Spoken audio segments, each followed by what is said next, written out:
pourquoi Dieu a créé l'homme avant la femme? Pourquoi Dieu a décidé de créer Adam avant de créer Ève? Est-ce que c'est parce qu'il voulait montrer que l'homme a l'autorité dans la famille, donc c'était une manière de marquer cette autorité? Est-ce que c'était pour montrer, mettre l'emphase sur le fait qu'il n'est pas bon que l'homme soit seul, donc il a créé pour qu'il soit seul avant, pour que ça soit plus évident que c'est pas bien qu'il soit seul? Je pense que ces réponses-là peuvent avoir des éléments de vérité.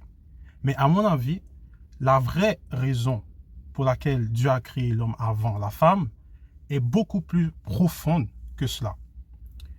L'autre jour, j'étais en train d'écouter la Bible en audio, dans le livre de la Genèse, et j'étais rendu à l'endroit où ça parle de la création de l'homme et comment Dieu il a fait venir vers l'homme tous les animaux afin qu'il les nomme. Et quand il les a fait venir, et il les a nommés, chacun des animaux. Et ensuite, il a créé Ève. Parce que parmi les animaux, Adam ne trouvait aucun semblable à lui, aucune aide semblable à lui. Et là, pendant que j'étais en train d'écouter ça, dans la création de la femme, il y a une pensée qui m'est venue à l'esprit soudainement, comme ça, en une fraction de seconde. Et la joie et l'excitation que j'ai ressentie à cette pensée-là me font croire que c'est une révélation que Dieu, l'Esprit, m'a donnée à ce moment-là, pendant que j'écoutais la Bible. Vous avez, dans la chute de l'homme et de la femme, après la chute de l'homme et de la femme, la Bible nous dit que Dieu, il leur a donné des habits de peau pour couvrir leur nudité. Et par rapport à cela, plusieurs théologiens disent que c'est la première fois que Adam et Ève ont fait face à la mort, parce que pour qu'ils puissent avoir des habits de peau, il a fallu qu'un animal meure pour les habiller. Donc Dieu, il a dû tuer un animal pour les habiller. Et c'est probablement vrai. Mais avant cela, ils avaient déjà entendu parler de la mort, parce que Dieu leur avait commandé de ne pas manger de l'arbre de la connaissance du bien et du mal, car s'ils en mangeaient, ils allaient mourir. Donc ça, c'était la première fois qu'ils avaient entendu parler de la mort, avant leur chute. Mais je crois que la première allusion à la mort dans la Bible se trouve avant cela. Okay? Même avant cela. C'est quoi le rapport avec le fait que Dieu il a créé l'homme avant la femme? Eh bien, je crois que la première allusion à la mort dans la Bible, c'est justement dans la naissance même de l'homme et de la femme. Dans la création même de l'homme et de la femme. C'est là où se trouve la première allusion à la mort. Je m'explique. Quand Dieu il crée l'homme et il fait venir les animaux vers Adam pour qu'il les nomme, le texte dit qu'il n'y a aucun des animaux qui correspond à Adam. Et là, après cela, à cause qu'il n'y a aucun des animaux, il crée Ève. À cause qu'il n'y a aucun des animaux qui correspond à Adam, il crée Ève pour être une aide pour lui. Mais la manière qu'il crée Ève, il y a quelque chose de très spécial dans la manière dont Dieu décide de créer Ève, que là, c'est plus que juste une technique. Il y a quelque chose de plus profond qui se passe dans la manière qu'il est en train de créer Ève. Je vais lire le texte et après on en parle. Donc on est dans Genèse 2, au verset 20. L'homme donna des noms à tout le bétail, aux oiseaux du ciel et à tous les animaux sauvages, mais pour lui-même, il ne trouva pas d'aide qui soit son vis-à-vis. Alors, l'Éternel Dieu fit tomber un profond sommeil sur l'homme qui s'endormit. Il prit une de ses côtes et referma la chair à sa place. L'Éternel Dieu forma une femme à partir de la côte qu'il avait prise à l'homme, et il l'amena vers l'homme.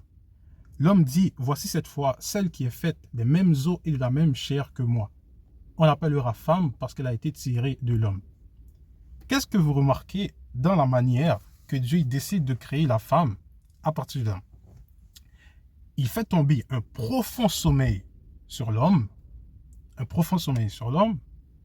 il prend l'une de ses côtes et le texte dit il referme la chair à sa place, donc ça veut dire que Adam il a eu une blessure. Okay? Il referme la chair à sa place. Donc c'est la première opération de l'histoire. Okay? Et à partir de la côte, il crée la femme. Pourquoi je mets l'emphase sur ça? Sur la manière dont Dieu il décide de créer la femme. Parce que dans la Bible, le sommeil est souvent utilisé pour représenter la mort. Okay? On parle de ceux qui dorment dans la poussière. Quand au temps de Jésus, Lazare était mort, pour dire que Lazare était mort, Jésus a dit à ses disciples, Lazare dort, je vais aller le réveiller pour parler de sa mort. Et l'apôtre Paul aussi dit aux chrétiens il ne faut pas qu'on soit ignorant et triste par rapport à ceux qui dorment, parce qu'à la fin des temps, ils vont être ressuscités. Donc il utilise le mot dort pour parler de la mort.